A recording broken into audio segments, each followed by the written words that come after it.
Asiperi mushe muri Zimbabwe notona kuti hama dzevanhu vari accused the 78 veku Avondale vachiinclude na Jameson Timber kuti mutungamiri wenyika vemasodamdzo Mnangagwa ngavaiva address nhau yecorruption inoitika munyika yeZimbabwe aiwa nenhau iri kuitwa nemajudges kuti ava vakomana veCitizen Coalition for Change vanorambidzwa kupinda mukoti uye vachinyimwa bail. Sabina mashoko abuda chinyogomzana kuti bo subscribe like turn on the bell icon. Tipina mu the news okusanyora chiti Zimbabwe President Emmerson Mnangagwa should address corruption scandals currently being exposed by the media, especially those involving local businessmen Wikino Chivayo, Moses Mpofu and Mike Chimombe, or risk being removed. Opposition activists say Mnangagwa must act or else he will be removed, just like the late former President Robert Gabriel Mugabe was ousted in November 2017.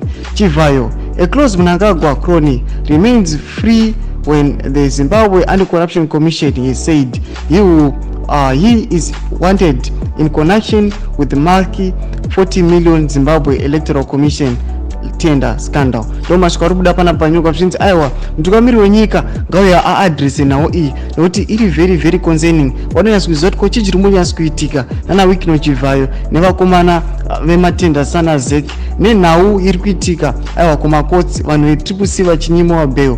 Vanotaramira vatamashoko kuti aiwa kana mutungamiri wenyika akasadressa these issues aiwa vangatozoita kupsi yakaitwa muna November 2017.